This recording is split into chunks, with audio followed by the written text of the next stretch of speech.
Eclesiastes capítulo 7.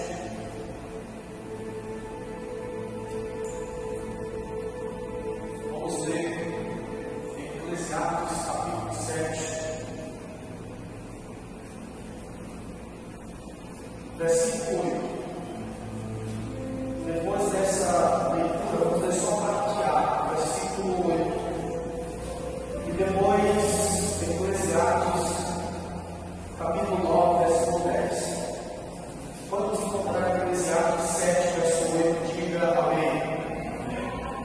Melhor é o fim das coisas do que o princípio delas.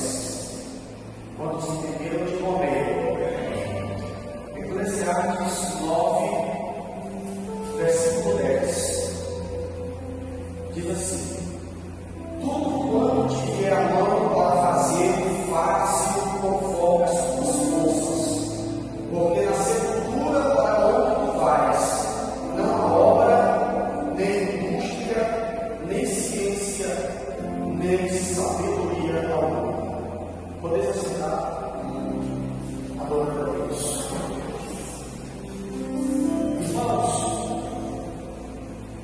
eu gostaria de ser bem objetivo nessa noite, na mensagem de Deus aos nossos corações.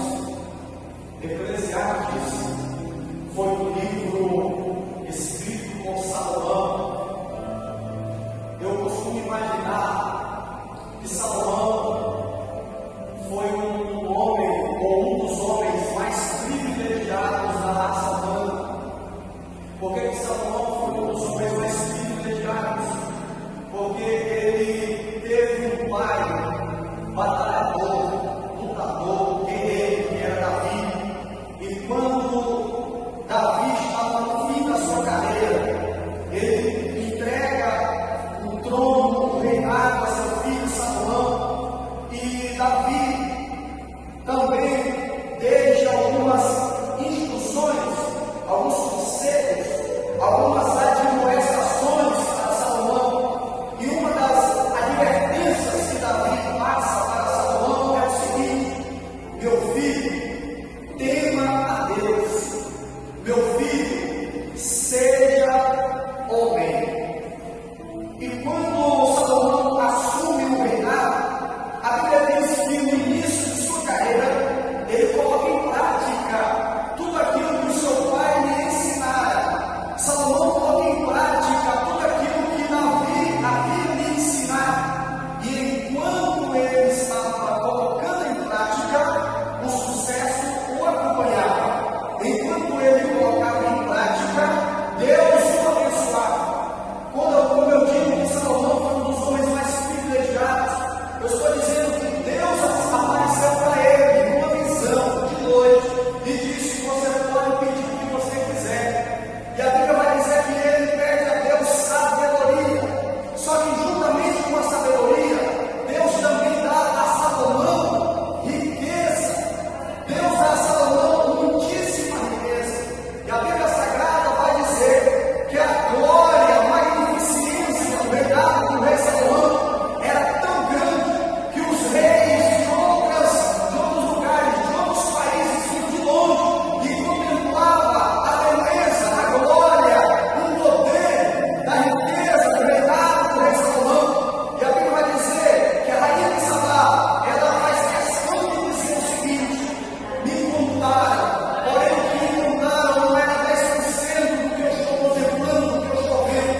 Só que